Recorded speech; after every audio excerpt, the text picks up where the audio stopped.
श्री स्वामी समर्थ. नमस्कार मित्र आणि मैत्रिणींनो, तुम्हा सर्वांचे स्वागत आहे परत एका नवीन व्हिडिओमध्ये. चला तर मग आज आपण अधिक महिन्यामध्ये अधिक मासाची कथा ऐकणार आहोत. ही कथा अधिक मासात म्हणजे धोंड्याच्या महिन्यात सर्वांनी नक्की ऐकायला पाहिजे. ही कथा ऐकल्याने मनातील सर्व इच्छा पूर्ण होतात. भगवान विष्णू आणि माता लक्ष्मीचा आशीर्वाद प्राप्त होतो. संपूर्ण व्रताचे फळ मिळते. त्यासाठी ही कथा एकदा नक्की ऐका. तर अधिक मासाची निर्मिती कशी झाली किंवा अधिक मासाला पुरुषोत्तम मास का म्हटलं जातं, तर त्याची एक कथा आहे. त्याचबरोबर या महिन्यामध्ये व्रत नियम आणि व्रतवैकल्य पाळले जातात. नियम पाळले जातात. त्याने काय साध्य होतं हे देखील या कथेतून स्पष्ट होतं. त्यासाठी ही कथा नक्की ऐका. चला तर मग कथेला सुरुवात करूया. ती कथा अगदी मनापासून आणि श्रद्धेने ऐका. कसे करू, काय करू, कोणाला विचारू, कोण मला योग्य मार्ग दाखवेल, भगवंताची भेट कशी होईल, या प्रश्नाची उत्तरे जाणण्यासाठी प्रत्येकाला एक गुरु हवा असतो. इष्टदेव हवा असतो. तर बघा, जसं सोमवाराला शंकर ही देवता आहे, तसेच मंगळवाराला गणपती आहे, बुधवाराला श्रीकृष्ण आणि गुरुवाराला श्री दत्त आहे, शुक्रवाराला देवी आणि शनिवाराला मारुती आणि शनिदेव आहे, रविवाराला सूर्य ही देवता आहे. अशा या सर्व वारांना आपापल्या इष्ट देवता आहेत. तिथींना देखील आपापल्या देवता आहेत.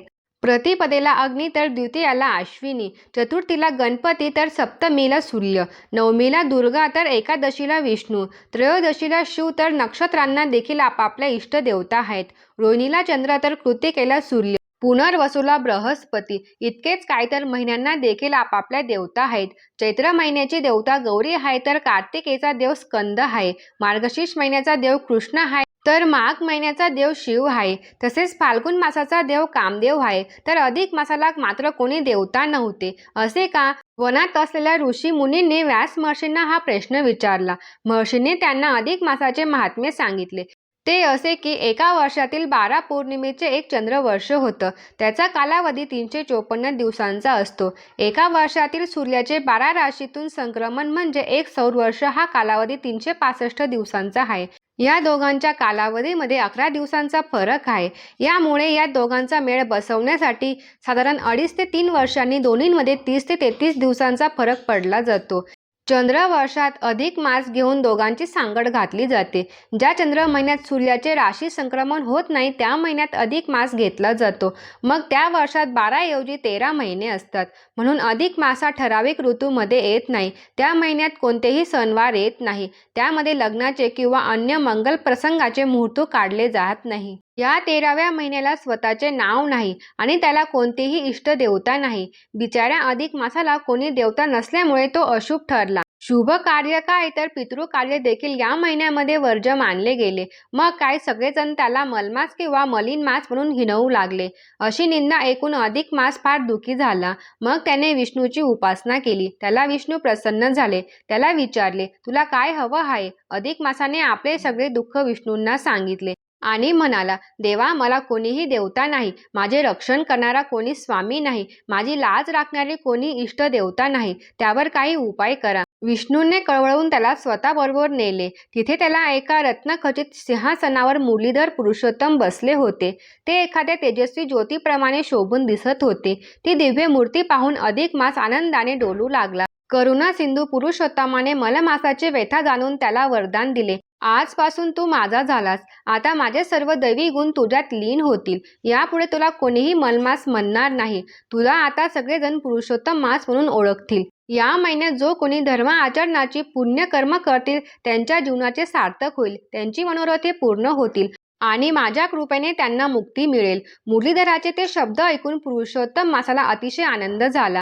परिसाच्या स्पर्शाने लोखंडाचे सोने व्हावे तसे पुरुषोत्तम मासाच्या दिव्य दर्शनाने अशुभ समजला जाणारा अधिक मास शुभ झाला. पुढे एकदा काय झाले? वनवासात असताना पांडवांनी श्रीकृष्णांना विचारले, आम्ही असे काय पाप केले म्हणून आम्हाला हा वनवास भोगावा लागत आहे? तू आमचे हाल कसे पाहू शकतोस?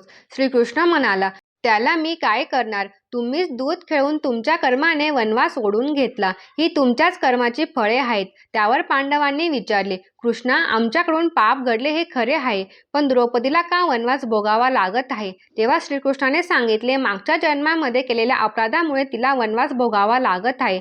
मागच्या जन्मी ती मेघावती नावाची कन्या होती. तिला दुर्वास ऋषींनी अधिक मासाचे व्रत करण्यास सांगितले, पण मेघावतीने त्याला नकार दिला.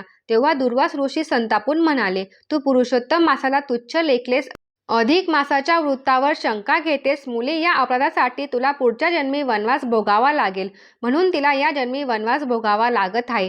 पांडव आणि द्रौपदी कृष्णाला म्हणाले, जे मागे होऊन गेले ते बदलता येणार नाही, पण यापुढे आम्ही काय करावे की ज्या योगाने आम्हाला सुख प्राप्त होईल.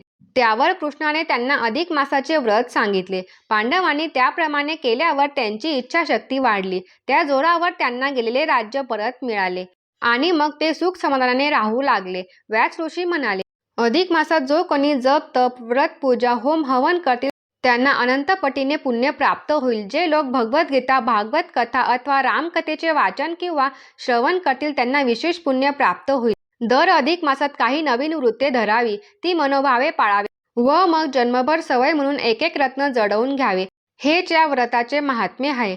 ही कथा अगदी मनापासून वाचल्यास किंवा ऐकल्यास आपल्या सर्व इच्छा पूर्ण होतात, सर्व मनोकामना पूर्ण होतात, संपूर्ण व्रताचे फळ मिळते, जन्मोजन्मीचे पाप नष्ट होते. त्यामुळे ही कथा जास्तीत जास्त तुमच्या परिवारासोबत आणि मित्रांसोबत शेअर करा.